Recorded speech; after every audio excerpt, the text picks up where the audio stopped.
नमस्कार। स्वागत है आपका आरोही क्लासेस में। आज हम फिर लेकर आए हैं मनोविज्ञान का एक अलग टॉपिक, जिसमें आज हम पढ़ेंगे शिक्षा मनोविज्ञान की विधियाँ। अगर आप यूपी टेट, सुपर टेट या सी टेट की तैयारी करना चाहते हैं, आपके लिए मनोविज्ञान एक नया विषय है, तो आप हमारे चैनल से जुड़ सकते हैं। मनोविज्ञान को हमने बहुत ही सरल शब्दों में समझाया है।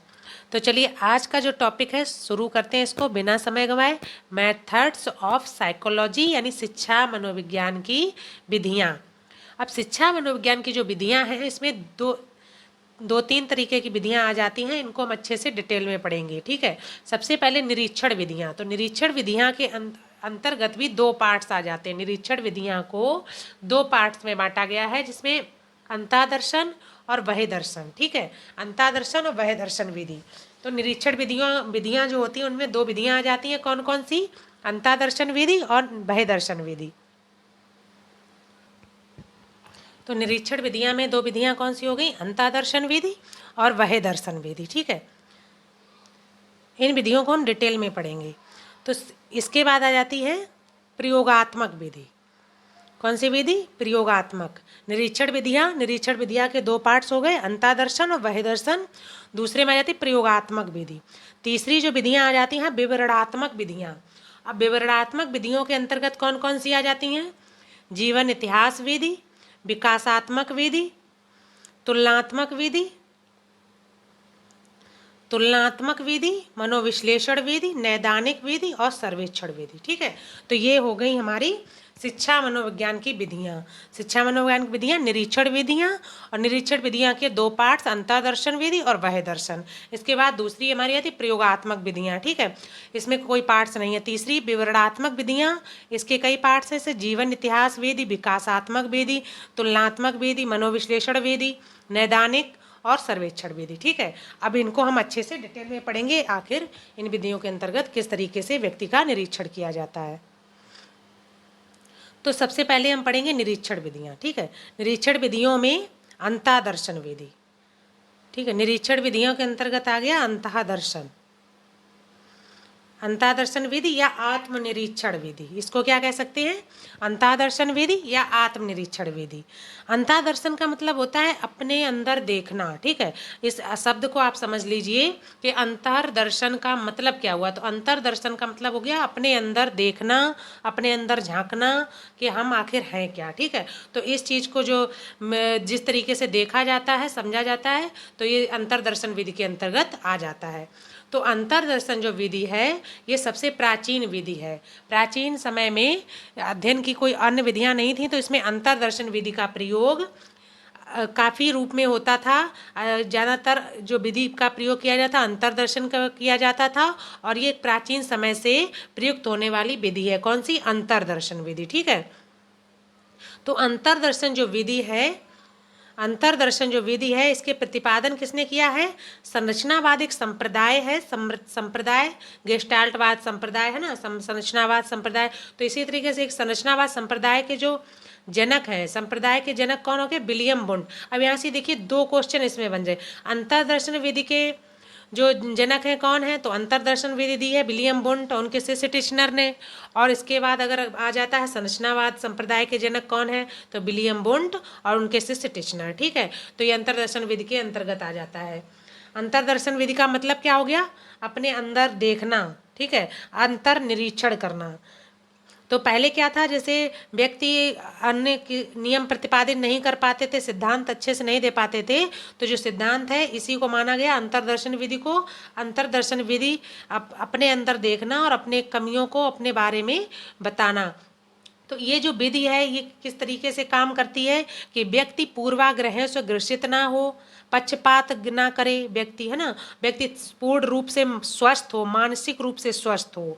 जो व्यक्ति मानसिक रूप से स्वस्थ होगा वही अपने अंदर की चीज़ों को बता सकता है अच्छे से, बिना किसी पक्षपात के भेदभाव के, ठीक है। तो अंतर्दर्शन विधि का मतलब आपको समझ में आ गया होगा कि अंतर्दर्शन विधि का मतलब है अंदर की ओर झांकना। और प्रतिपादक कौन है इसके? विलियम वुंड और उसके शिष्य टिश्नर। अब इसके बाद दूसरी हमारी विधि आ जाती है बहिर्दर्शन विधि। बहिर्दर्शन विधि को दूसरी एक विधि वस्तुनिष्ठ विधि के नाम से भी जाना जाता है। बाह्य दर्शन विधि का मतलब क्या हुआ? अंतर्दर्शन का अंदर की तरफ देखना, बाहर दर्शन का मतलब बाहर से निरीक्षण करना। ठीक है, किसी व्यक्ति की अगर हम बाह्य दर्शन विधि के द्वारा उसके व्यक्तित्व को समझना चाहते हैं तो हम उसका बाहर से उसकी गतिविधियों का निरीक्षण करेंगे। इस विधि का जो प्रतिपादन है व्यवहारवाद नामक संप्रदाय है, उसके जो जनक हैं जॉन वी वॉटसन के द्वारा किया गया। तो वॉटसन ने संप्रदाय कौन? व्यवहारवाद दिया है, और बाह्य दर्शन विधि का जनक जो बोला जाता है जॉन वी वॉटसन है। ठीक है, तो इसको वस्तुनिष्ठ विधि भी कहा जाता है। बाह्य दर्शन विधि यानी इसमें बाह्य दर्शन जो विधि है इसको अन्य नामों से भी जाना जाता है, पर निरीक्षण विधि, प्रेक्षण विधि। ठीक है, पर निरीक्षण विधि, प्रेक्षण विधि है ना, पर निरीक्षण विधि, प्रेक्षण विधि या पर अवलोकन विधि, बाह्य दर्शन विधि, इस विधि को अन्य नामों से भी जाना जाता है। तो ये जो विधि है इसका क्या है? अन्य व्यक्ति का अवलोकन करके उसके व्यवहार को जानना, किसी अन्य व्यक्ति का अवलोकन करके उसके व्यवहार को जानना क्या कहलाता है? वह दर्शन। अंतर्दर्शन क्या कहलाता है? अपने अंदर देखना, अपने अंदर झांकना और अपने व्यवहार को बताना। ठीक है, तो हो गया अंतर्दर्शन। अब इसके जो प्रतिपादक हैं जॉन बी वॉटसन है। ठीक है, तो अंतर दर्शन जो विधि है वो अवैज्ञानिक विधि है, एक अवैज्ञानिक विधि, और बाह्य दर्शन विधि एक वैज्ञानिक विधि है। ठीक है, वैज्ञानिक विधि है और बालकों के अध्ययन के लिए एक बहुत ही उपयोगी विधि है। बाह्य दर्शन विधि बालकों के अध्ययन के लिए बहुत ही उपयोगी विधि है, और बाह्य दर्शन विधि से जो प्राप्त निष्कर्ष होते हैं विश्वसनीय होते हैं, वैध होते हैं। ठीक है, तो ये बाह्य दर्शन विधि के कुछ गुण हो गए। तो बाह्य दर्शन विधि कैसी? एक वैज्ञानिक विधि है। चलिए आगे बढ़ते हैं। अगली आ गई प्रयोगात्मक विधि। ठीक है, प्रयोगात्मक विधि, तो प्रयोगात्मक विधि के जो जनक है कौन है? John Stuart Mill. तो जॉन स्टुअर्ट मिल ने एकल चर नियम पर जो एक एकल चर नियम दिया था उसी पर आधारित है ये विधि, प्रयोगात्मक विधि। ठीक है, प्रयोगात्मक विधि किसके? जॉन स्टुअर्ट मिल के प्रतिपादित एकल चर नियम पर आधारित है, जिसे सन 1872 में प्रकाशित अपनी पुस्तक मेथड्स ऑफ एक्सपेरिमेंटल इंक्वायरी में वर्णित किया। जॉन स्टुअर्ट मिल ने एक पुस्तक लिखी, कौन सी? Methods of experimental inquiry. ठीक है, तो इन्होंने कब? 1872 में ये पुस्तक अपनी प्रकाशित की, मेथड्स ऑफ एक्सपेरिमेंटल इंक्वायरी। तो इसमें उन्होंने प्रयोगात्मक जो विधि है इसके बारे में बताया है, वर्णन किया है। तो जर्मन में जो मनोवैज्ञानिक बुंट हुए, विलियम बुंट, उन्होंने सर्वप्रथम 1879 में लिपजिंग में मनोवैज्ञानिक प्रयोगशाला स्थापित की। इससे पहले कोई भी मनोवैज्ञानिक ने प्रयोग नहीं किया था। जो मनोविज्ञान विषय है उसके अंतर्गत कोई भी प्रयोग नहीं किया था। तो सबसे पहले जो मनोवैज्ञानिक प्रयोगशाला है वो 1879 ईस्वी में लिपजिंग में किसने की? विलियम बुंट ने। ठीक है, चलिए आगे बढ़ते हैं। विवरणात्मक विधियां, अब कौन आ गया? विवरणात्मक विधियां। इसमें देखिए सबसे पहले हम पढ़ेंगे जीवन इतिहास विधि। जीवन, इसी को कहते हैं जीवन वृत्त विधि या व्यक्ति इतिहास में विधि। ठीक है, जीवन इतिहास विधि, जीवन वृत्त विधि, व्यक्ति इतिहास विधि, केस हिस्ट्री मेथड। ठीक है, तो व्यक्ति के व्यवहार को जानने के लिए उसके जीवन के बारे में जानना कि वह किस तरीके से व्यवहार कर रहा है अपने जीवन में, इस तरीके को जानना, तो यही हो जाती है जीवन इतिहास विधि। तो जीवन इतिहास जो विधि है इसमें मानव व्यवहार का अध्ययन किया जाता है। किसका किया जाता है? मानव व्यवहार का। इसमें जीवन इतिहास विधि में किसी पशु के व्यवहार का अध्ययन न करके किसका किया जाता है? मानव व्यवहार का अध्ययन किया जाता है। कभी कभी मनोवैज्ञानिकों को किसी वंश विशेष, व्यक्ति विशेष अथवा वर्ग विशेष की समस्याओं को जानना होता है तो प्रायः जीवन इतिहास विधि का प्रयोग किया जाता है। जब मनोवैज्ञानिक किसी वंश के बारे में जानना चाहते हैं या किसी व्यक्ति के बारे में जानना चाहते हैं, वर्ग के बारे में जानना चाहते हैं, तो वह किसका प्रयोग करते हैं? जीवन इतिहास की विधि का प्रयोग करते हैं। व्यक्तियों के जीवन से संबंधित घटनाओं को निकालते हैं और उसी के आधार पर वो निष्कर्ष निकालते हैं कि आखिर इस व्यक्ति का जीवन इस तरीके से क्यों है। इस तरीके, जैसे कोई व्यक्ति अपराधी है तो उसके जीवन इतिहास विधि से हम क्या समझ सकते हैं? आखिर उसने अपराध वाले रास्ते को क्यों अपनाया। ठीक है, तो इस तरीके से उसके जीवन की पिछली घटनाओं को हम निकाल कर उसके अपराध की तरफ जब वो गया है तो उसके उस चीज़ को समझ सकते हैं कि उसने अपराधी प्रवृत्ति को क्यों अपनाया। ठीक है, तो जीवन इतिहास विधि बहुत ही एक इम्पोर्टेंट विधि है।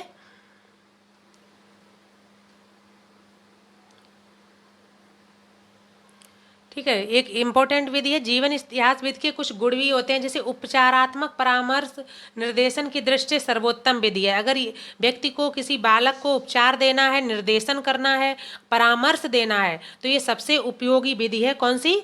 जीवन इतिहास विधि। ठीक है, जीवन इतिहास विधि सबसे उपयोगी विधि है, जीवन इतिहास विधि। अगर परामर्श है ना, परामर्श और निर्देशन या उपचार करना है, मंद बुद्धि जो बालक होते हैं, मंद बुद्धि बालक, पिछड़े बालक, मानसिक रोगों से ग्रस्त बालक, तो इनको देखने, इनके लिए भी सबसे उपयोगी जो विधि आती है, जीवन इतिहास विधि आती है। ठीक है, मंद बुद्धि बालक और पिछड़े बालक, ठीक है, इनके लिए भी, इनके व्यवहार को जानने के लिए भी जीवन इतिहास विधि उपयोगी विधि है।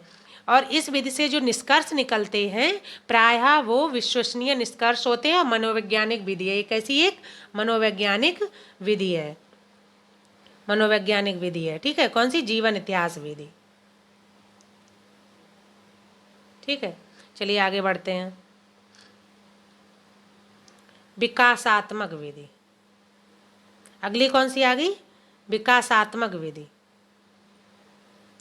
विकासात्मक विधि, इसमें देखिए विकासात्मक विधि को जेनेटिक विधि भी कहा जाता है। क्या? जेनेटिक विधि भी इसी विधि को कहा जाता है। किसको? विकासात्मक विधि को। इस विधि के अंतर्गत व्यक्ति के विकास का क्रमबद्ध अध्ययन किया जाता है। यह विधि दीर्घकालीन विधि है। तो विकासात्मक विधि, जैसे हमें किसी बच्चे के विकास का अध्ययन करना है, तो छोटा बच्चा हमने साल 2 साल का लिया, अब उसके हम जिस तरीके से उसमें विकास हो रहा है, धीमे धीमे उन गतिविधियों का, चीज़ों का हम अध्ययन करते जा रहे हैं, तो ये एक दीर्घकालीन विधि हो गई। उसके विकास किस तरीके से डेवलप हो रहा है, इस चीज़ को देखने के लिए हमें काफ़ी लंबी प्रक्रिया से देखना पड़ता है, गुजरना पड़ता है। तो व्यक्ति के विकास को क्रमबद्ध रूप से जानने के लिए हम इस विधि का प्रयोग करते हैं, विकासात्मक विधि का क्रमबद्ध अध्ययन करने के लिए। और एक दीर्घकालीन विधि है। ठीक है, लंबी विधि है। तो विकासात्मक विधि है, इसके बारे में गैरेट कहते हैं कि इस प्रकार के अनुसंधान का अनेक वर्षों तक किया जाना अनिवार्य है। ठीक है, कई वर्षों तक ये चलता है, तो इसलिए मतलब बहुत महंगा हो जाता है। गैरेट क्या कहते हैं कि अनुसंधान का अनेक वर्षों तक चलता है, तो इससे ये महंगा हो जाता है। तो जो विकासात्मक विधि है, इसके कुछ गुण जैसे समझ लेते हैं।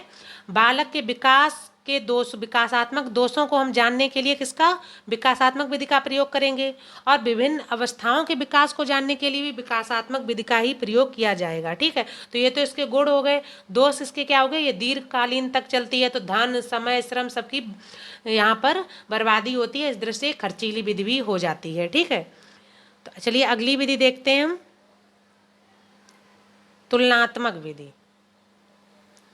तुलनात्मक विधि के अंतर्गत इस विधि में प्राणियों के व्यवहार से संबंधित समानताओं और असमानताओं का तुलनात्मक अध्ययन किया जाता है। ठीक है, तो इस विधि में क्या किया जाता है? तुलना की जाती है। जैसे एक बालक किसी विशेष परिस्थितियों में रहा, दूसरा बालक किसी अन्य परिस्थितियों में रहा, तो उनका तुलनात्मक अध्ययन किया जाएगा कि आखिर इस बालक का व्यवहार ऐसा क्यों है और इस बालक का व्यवहार ऐसा क्यों है। तुलना रूप में अध्ययन किया जाएगा। ठीक है, तो ये आ जाती है तुलनात्मक विधि के अंतर्गत। इसमें देखिए पशुओं और मानव व्यवहार की तुलना, इसमें क्या किया? पशुओं और मानव व्यवहार की तुलना, पशु कैसे व्यवहार करते हैं और मानव व्यवहार की तुलना की जाती है। और विभिन्न वातावरण में पाले गए बालकों की भी तुलना इसी विधि से की जाती है। किस किस वातावरण में कौन बालक किस तरीके से पले हैं और उनके व्यवहार किस तरीके का है, तो ये जानने के लिए तुलनात्मक विधि का प्रयोग किया जाता है। तुलनात्मक विधि का हम एक गुण समझ लेते हैं कि जैसे अन्य प्रजातियों पर कुछ उपलब्ध ज्ञान है, उसको हम अच्छे से समझते हैं, तो मानव व्यवहार को समझना सरल हो जाता है। ठीक है। तो तुलना कर कर हम मानव व्यवहार को समझ सकते हैं। इसके बाद एक दोष समझ लीजिए कि पशुओं के ऊपर बनाए गए नियमों को मनुष्य के ऊपर यथावत लागू नहीं किया जा सकता है। तो इसमें क्या होता है, पशुओं के ऊपर कुछ नियम बनाए गए, मनुष्यों के ऊपर भी उसी तरीके से लागू कर दिया जाता है, तुलना कर ली जाती है। पर यह सही नहीं है, क्योंकि पशुओं के ऊपर जो नियम बनाए जाते हैं जरूरी नहीं मनुष्य के ऊपर उसी तरीके से वो यथावत लागू हो जाए। ठीक है। तो ये तुलनात्मक विधि का एक दोष निकल कर आता है। चलिए आगे की देखते हैं, मनोविश्लेषणात्मक विधि। अगली विधि हमारी है मनोविश्लेषणात्मक विधि। इसमें देखिए, इस विधि का प्रतिपादन सिगमंड फ्रायड नामक प्रसिद्ध मनोवैज्ञानिक ने किया। प्रसिद्ध मनोवैज्ञानिक है सिगमंड फ्रायड। उन्होंने कौन सी विधि दी है, मनोविश्लेषणात्मक विधि। यह यहाँ से ये इम्पोर्टेंट है, ये क्वेश्चन आपको यहाँ से पेपर में जरूर मिल जाता है। मनोविश्लेषण विधि की इम्पोर्टेंट विधि है। ठीक है।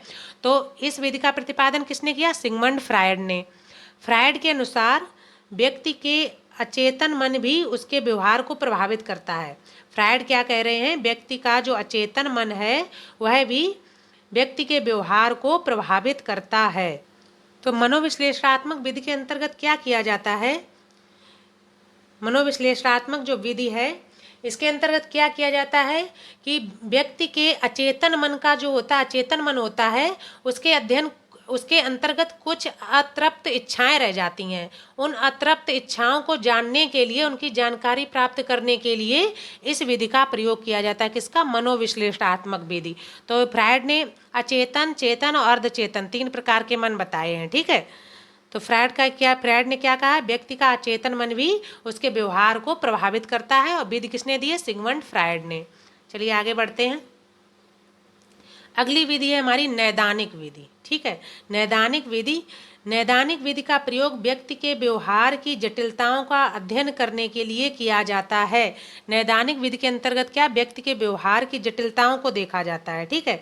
जटिलताओं का अध्ययन करने के लिए किया जाता है कि व्यक्ति के व्यवहार में इस तरीके की जटिलताएं क्यों हैं, इसका अध्ययन करके उसका निदान किया जाता है। निदान के बाद उसका उपचार किया जाता है। ठीक है। यह एक व्यक्तिगत विधि है। यह विधि शिक्षा संबंधी समस्याओं को हल करने में विशेष उपयोगी है।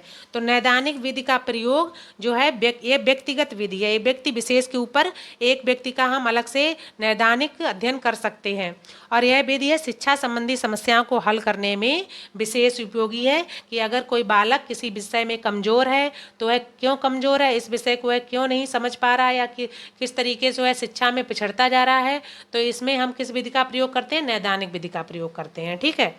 तो एक हमारी विधि होगी नैदानिक विधि। चलिए अगली विधि समझते हैं, सर्वेक्षण विधि। अगली विधि हमारी है सर्वेक्षण विधि, यानी सर्वे मेथड। सर्वेक्षण विधि के अंतर्गत क्या किया जाता है, किसी समस्या से पीड़ित व्यक्ति के डाटा एकत्रित कर उस डाटा को विभिन्न सांख्यिकीय प्रविधियों से विश्लेषण किया जाता है तथा निष्कर्ष निकाले जाते हैं। तो सर्वेक्षण विधि का क्या मतलब है, कोई अगर व्यक्ति है, उसको कोई समस्या है, तो व्यक्ति का डाटा एकत्रित कर लिया जाता है और विभिन्न प्रविधियों से उसका विश्लेषण किया जाता है। विश्लेषण करने के बाद उसका निष्कर्ष निकाला जाता है। तो ये आ जाता है, तो ये कौन सी विधि हो जाती है, सर्वेक्षण विधि। सर्वेक्षण विधि एक आधुनिक तथा पर्याप्त प्रचलित विधि, एक आधुनिक विधि के अंतर्गत आ जाती है। ठीक है। कौन सी, सर्वेक्षण विधि। सर्वेक्षण विधि को सांख्यिकीय विधि भी कहा जाता है। कौन सी विधि, सांख्यिकीय विधि भी कहा जाता है सर्वेक्षण विधि को। सर्वेक्षण विधि के जो गुण आ जाते हैं उसमें देखिए, वैज्ञानिक विधि है। ये कैसी है, वैज्ञानिक विधि है। कम समय, श्रम, कम खर्च से ज़्यादा अध्ययन किया जाता है सर्वेक्षण विधि में। ठीक है। विभिन्न चरों के माध्यम से परस्पर गहन अध्ययन कर लिया जाता है सर्वेक्षण विधि में। ठीक है। तो सर्वेक्षण विधि बहुत ही उपयोगी विधि है। इसके दोष में क्या आ जाता है कि जो प्राप्त परिणाम होते हैं वो प्रायः अविश्वसनीय भी हो सकते हैं। ठीक है। तो सर्वेक्षण का क्या मतलब है, किसी भी समस्या से पीड़ित जो व्यक्ति है उसके डाटा को एकत्रित कर लेना और उस डाटा को विभिन्न सांख्यिकीय प्रविधियों से विश्लेषण करना और विश्लेषण के आधार पर निष्कर्ष निकालना। तो ये आ जाता है हमारा सर्वेक्षण विधि के अंतर्गत। तो आज हमने क्या पढ़ा है, शिक्षा मनोविज्ञान की जो कुछ विधियाँ। अगर आपको हमारा टॉपिक पसंद आता है तो please like and subscribe Arohi classes. Thank you.